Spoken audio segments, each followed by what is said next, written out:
and today we are back with another Costco video. I just picked up a bunch of new items to try, and if there's any items that aren't featured in this video that you saw at your Costco and you're curious about, there is a decently high chance that I've already reviewed it in my other Costco videos, so make sure to go check out the whole Costco series. Also, if you guys like these Costco videos, or if you want to see updated Trader Joe's video, definitely hit that thumbs up below. That lets me know that you'd be interested in seeing more videos like this. And yeah, let's just get started on trying all the new foods. First up, we're gonna try these soup dumplings, xiaolongbao, pork flavor from the brand Synear. And I've actually been seeing these all over social media and everyone says they're really good, so I'm very curious to try them. They have cooking instructions for a steamer or a pan fry skillet, and they said steaming is preferred. So first we add water and bring to a boil using high heat. Place the frozen soup dumplings on steamer paper or vegetable leaves. Cover and steam with high heat for 10 to 12 minutes, then serve. So here we have our steamed xiaolongbao. They look really promising. Let's see how much juice there is.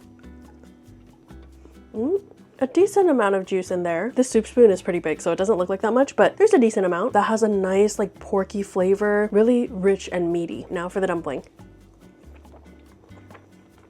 That is not bad. I feel like frozen soup dumplings have evolved a lot. Like, they're of course not as good as ones that you can get at the restaurants, but they're pretty dang good. And they're a lot more affordable than when you go to the restaurant, of course. Like, this bag has a lot of xiaolongbao in there, and it's only $13.59, I think. But what I will say that the frozen xiaolongbaos haven't been able to get right is just the thinness of the skin. Like, when you go to a really good xiaolongbao restaurant, the skin is thin, it's kind of elasticy and has a little chew to it. All the frozen ones I've tried so far doesn't have that same perfect xiaolongbao skin texture, but I'm sure it's a lot harder to replicate in like a frozen version. So yeah, these are pretty good. Definitely will get them again. I feel like I low-key like them better than the Mila ones that we tried a few Costco videos ago. I feel like I have to try them back to back, but I kind of feel like I like these more. Speaking of Mila, they came out with a new xiaolongbao flavor. It's in collaboration with Dominique Ansel, and it's a chocolate black sesame lava dumpling. I personally love the chocolate xiaolongbao and the black sesame xiaolongbao at Din Tai Fung. So it's like they took two of my favorite flavors and put them into one dumpling. Look how cute they are. Oh my gosh. These definitely look smaller than the pork xiaolongbao, and they even include steamer liners in the bag, which I really appreciate. This one we are also going to steam. So bring 2 to 3 inches of water to a rolling boil. Place dumplings in a lined steamer basket. Make sure to leave 1 inch gap between dumplings. Steam dumplings for 7 minutes, remove from heat, remove lid, and rest for 2 minutes and enjoy. Okay, here we have our dessert xiaolongbao. As you can tell, they all exploded.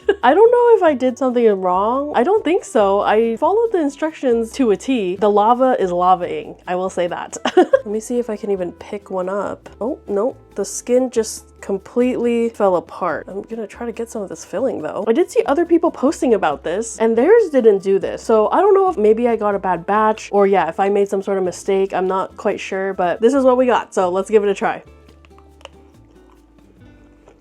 I mean, it does taste really strongly of black sesame. I'd say between chocolate and black sesame, the black sesame is definitely the prominent flavor. There's like a hint of chocolatey creaminess to it, which actually complements it quite well. So I think the filling is really good. Maybe what went wrong was with the skin. It almost tastes like you're eating paper with like a little bit of a chew.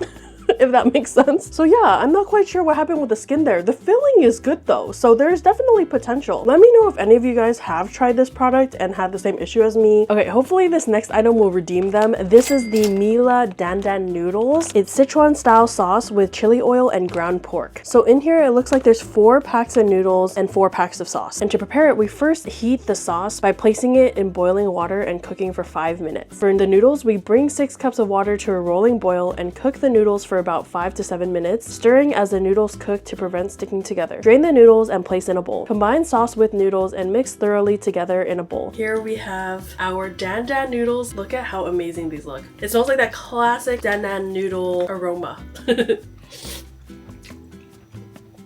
Whoa, just in the first bite you can feel the heat. It has a really nice like Sichuan numbing spice, like peppercorn. A little bit of nuttiness too. I will say for me the spice level is really nice. Like I have a high-ish spice tolerance, so I really enjoy it, but if you can't handle spicy stuff, I definitely would not recommend this because this is bringing the tingly numbing type of spice. And the sauce coats the noodles really well. Like each strand of noodle is completely smothered in the sauce. The noodles do have a little bit of a springiness to them. I think I would prefer prefer the noodle to be a little bit of a thicker, chewier noodle, but overall this definitely redeemed them. Would get it again. Next up, we have these Thai fried bananas in a coconut and sesame seed batter with coconut cream sauce and caramel honey sauce. Oh, that sounds so good. Whoa, look at these. Oh my gosh, don't they look like chicken tenders? So to prepare it, you could air fry it or bake it. We're gonna air fry. So we heat for 8 minutes at 400 degrees, flipping halfway through. Defrost the packets of coconut cream and caramel honey sauce by placing under warm running water. Bananas are ready to eat when crispy and golden brown. Enjoy with the dipping sauces. All right, here we have our Thai fried bananas. They smell so good. Let's dip it in the caramel honey sauce. That is good. Oh my gosh. It is decently crispy. Like, it has a nice, light, fluffy kind of crisp on the exterior. And then the banana is very hot. And actually, it's not that sweet, but when you dip it in with the caramel honey sauce, oh, it levels it up. You know, I feel like if you had them all lined up like this in a bowl and then you poured the sauce on top and then added a scoop of ice cream, I feel like that would be so good. Like vanilla ice cream or coconut ice cream, pandan ice cream. But yeah, I don't have any of those right now. So next, let's try it with the coconut cream sauce. Get a nice good dip there.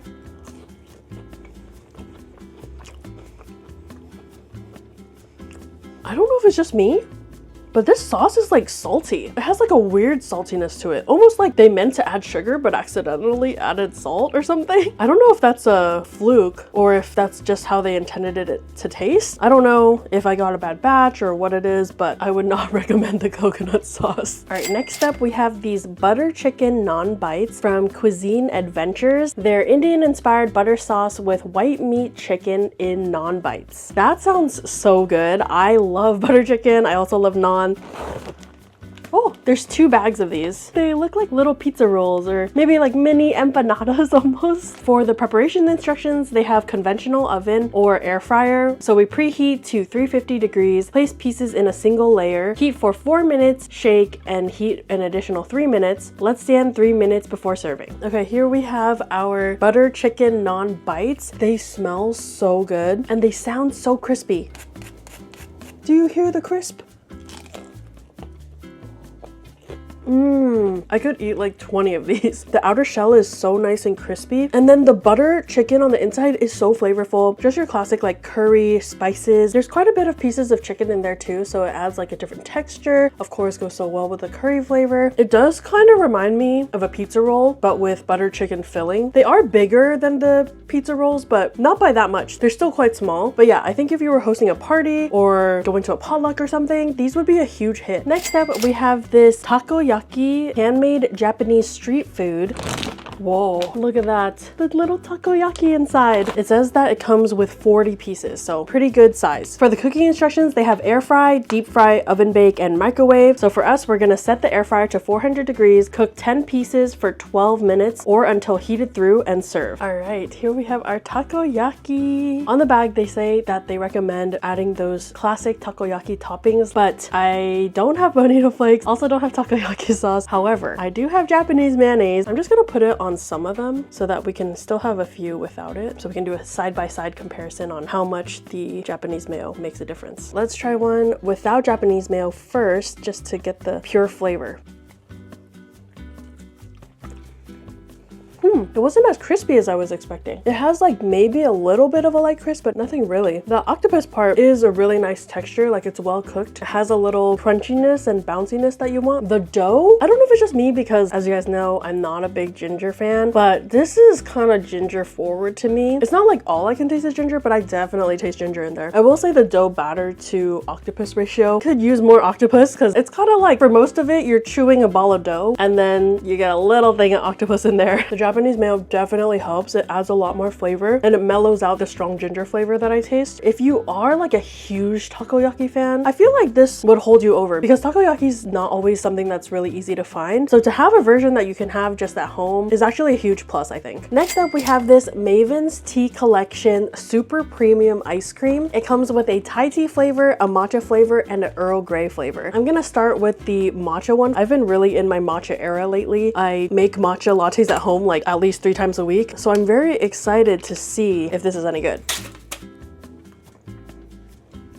Wow, decently strong matcha flavor. Texture is not icy, has some creaminess to it, and the matcha is strong. I think a lot of times when I have matcha flavored things, they have disappointed me in the past because the matcha isn't strong enough. This, you can definitely taste it. It also doesn't have a lot of like bitterness from the matcha, but it does have that like earthiness, and it's also not too sweet in my opinion. Next, let's try the Thai tea flavor. Whoa, it's a really bright orange, like a deep orange color.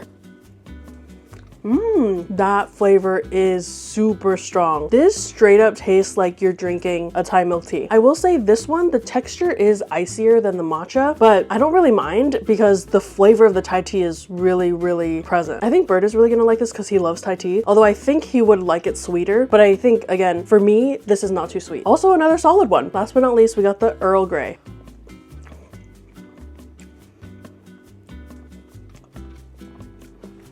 Whoa. Oh my gosh. That is interesting. It does have an Earl Grey flavor, but it also tastes like some sort of other type of spice or something. In here, it says it has natural bergamot oil. Maybe it's that. There's like some other type of flavor that's not the Earl Grey that's kind of overpowering the Earl Grey. Almost to the point where it's not very pleasant to eat it, in my opinion. The way it tastes is reminiscent of like, I don't know, something you would put in your bathroom to make it smell better. I'm actually really shocked because the first two went so well. So I was like, Earl Grey, of course it's gonna be good. But yeah, can't say I'm a fan of this one. But the other two, excellent. Next up, we're gonna try this honey walnut shrimp. They're crispy shrimp with honey sauce and candied walnuts.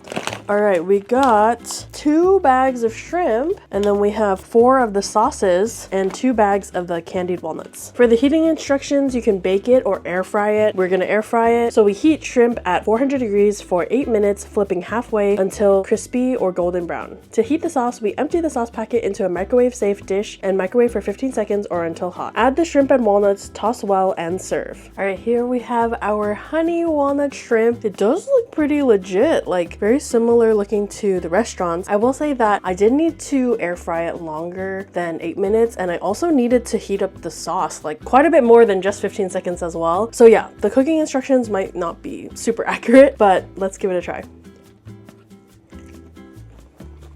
I love the little crunch from the candied walnuts, and the shrimp itself, it's not really that crispy anymore. Obviously, we tossed it in the sauce. That's gonna make it a little more soggy, but there's a good amount of shrimp in there. I don't know if it's a batter mixed with the sauce that causes this, but it does cause the outside to be a little gummy. So I don't know if maybe next time I would just air fry the shrimp and then serve the sauce on the side and just use it almost like a dipping sauce rather than tossing it all together, because I feel like it kind of messes with the texture. I will say the shrimp on the inside is pretty nicely cooked. Like, it's not mushy or anything, pretty nice and snappy. So yeah, overall, not mad at this at all. I think if you're looking for a honey walnut shrimp fix at home, this will do the job for sure. Next up, we have this chicken pad thai. It's boneless white chicken and rice noodles with bell peppers and bean sprouts in a sweet and tangy stir-fry sauce. It comes with 2 pouches of the sauce as well as 2 packs of rice noodles. So for the heating instructions, they have microwave and stovetop. We're gonna do the stovetop version. So we open noodle pouches and place in a saucepan, open sauce packets and pour over the noodles. Heat on medium-low until hot, about 8 to 10 minutes. Mix thoroughly as noodles soften and sauce warms. Empty contents into your favorite dish and enjoy. Here we have our chicken pad thai. I will say it does not look like pad thai. It also doesn't smell like pad thai, but let's give it a try. Yep, doesn't look like pad thai, doesn't smell like pad thai, and it does not taste like pad thai. I will say though, it doesn't taste bad. It's just that it's completely not pad thai. I get a really strong flavor from the bell peppers, and the sauce, it does kind of have that tangy sweetness that pad thai has, but I feel like the prominent flavors are kind of more like vegetables, like the bell pepper and the tomato. I think there's like tomato in this sauce. The chicken, it's all white meat, and you can definitely tell because it is definitely on the dry side. They do put a good amount of chicken in here though, which is nice. The noodles do have like a bouncy chewiness, and they soak up the flavor of the sauce really well too. I think this brand Snapdragon is the one that made the instant pho, which also tasted good, but it didn't taste like pho. So I'm wondering if that's kind of like a trend that we're seeing with their brand. But yeah, tastes decent, just doesn't taste like pad thai. Next up, we have these Takoyaki Japanese pancakes with custard filling. Let's go ahead and open this up. Oh my gosh, these are so adorable. Look at them. They do say you can enjoy it as is, or you can try it hot. So I'm gonna try warming it up a little bit first. I air fried it at like 275 for maybe 5-ish minutes. Let's give it a try. Oh, this is really interesting. It almost has like a crumbly and cakey texture, but the taiyaki I'm used to has like a really nice crisp on the outside, and then it's more like a waffle batter, whereas this one, it kind of just like crumbles apart. And then the custard, it's not really creamy. It kind of is more like a paste. I wouldn't even really say this is a taiyaki because it doesn't have the texture of taiyaki. The custard doesn't have a texture of a custard. So the only thing making this a taiyaki is the fish shape. In one of the very first Costco videos I did on this channel, we tried the taiyaki from the frozen section. Those are really, really good, and I've bought them many times since that video. Definitely get the frozen one over this one. Next up, we have this Sobaba Crunchy Glazed Chicken. It's battered white chicken meat with sweet and savory glaze from Bibigo. It comes with 2 bags, and I'm so curious because it says that it has a sweet savory glaze, which I thought maybe that meant it comes with a sauce, but it does not look like there's a sauce. For the cooking instructions, you could air fry it or use a conventional oven. So we arrange chicken inside air fryer in a single layer without overlap. Cook chicken at 300 degrees for 10 minutes, turning pieces over halfway through cooking time. Place on serving dish for ideal crispiness. Rest 3 minutes before consuming. All right, here we have our Sobaba chicken. I did follow the instructions of 300 degrees for 10 minutes, but during the halfway point when I was flipping it, it still seemed really soggy, like not crispy at all. So I did end up leaving it in there for like 5 extra minutes.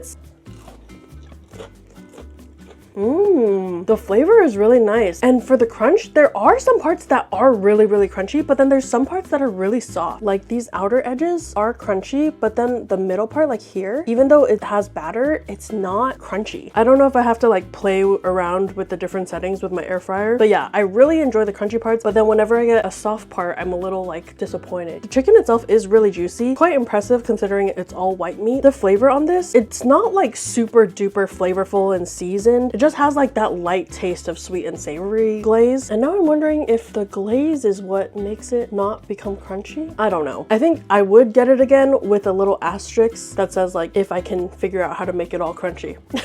Next up, we're gonna try this Jayone Korean rice cake soup by the brand J1. I'm really, really excited about this because I love rice cakes like in any form. It comes with 6 bowls for $10.69, and to prepare it, all you have to do is put the rice cake and soup base in the bowl, pour hot water until the indicated line, close the lid and wait for 3 minutes. Stir and enjoy. All right, here we have our rice cake soup, and you can see there's actually quite a decent amount of rice cakes in there, and the broth has some seaweed. I think those are egg bits in there as well, and some scallions too. That is really nice. The rice cakes are nice and chewy, like the perfect texture. I was worried that just cooking them in hot water for 3 minutes wouldn't be long enough, but they're definitely cooked through. And the soup is quite flavorful too. Based on what it says in the ingredients list, it seems like the soup is actually vegetarian, which I'm really impressed because when you drink it, it kind of has that like complexity that meat would add to a broth, but it apparently doesn't have meat in it. And it's still so flavorful. It also has like a little bit of a peppery aftertaste. It's really good. I feel like this scratches the same itch as instant ramen, but it's like a lighter version. So I really, really like it. Definitely would get it again. Next up, we have these Mongolian style spicy beef bao from the brand Wow Bao. And they also had another flavor. So here are the Chinese style BBQ pork baos. And they have a bunch of different flavors like cheeseburger, Sichuan style spicy pork, Chicago style pizza, Kung Pao chicken, chocolate lava. Like they have so many different items that they offer. Whoa. You can see in there that they even come with their own like paper on the bottom, which is nice. So you don't necessarily need the steamer paper because it already comes with it. And it says in each bag has about 12 baos. It seems like the heating instructions are the same for both. So that's really nice. We can save time by doing them both at the same time. So in a large pot or pan, boil 2 to 3 inches of water. Place frozen bao in steamer basket above boiling water. Cover and steam for 10 minutes. Remove steamer basket from heat and allow bao to cool slightly. Okay, here we have our steamed baos. It's actually really nice because for the steaming paper on the bottom, one of them says Wow Bao and the other one says Wow Barbecue Bao. So it makes it easier to differentiate which one is which. So let's go ahead and try the barbecue pork one first. Ooh, whoa. That filling looks so flavorful. And there's some sort of like, is that green onion in there? I feel like usually the barbecue pork buns doesn't have that. The The filling is really flavorful. It's savory, it's meaty, and it has that sweetness too from the barbecue. There are some bites where I am getting a really strong ginger flavor, almost like the strands of ginger, which I really don't like. So that part I'm not a fan of. Other than that though, I actually really like the filling. However, the bao itself, it like starts off fluffy, but then it gets this like kind of gummy-ish texture, which I find a lot of frozen baos have. So filling is good besides the ginger, but if you don't mind ginger, I'm sure you won't even notice it. It's just the bao part is like not the best texture, I would say. But let's try the Mongolian spicy beef one. It looks so different from the pork one actually. That one you can see actual chunks of pork. This one, the beef looks like minced or ground beef kind of thing.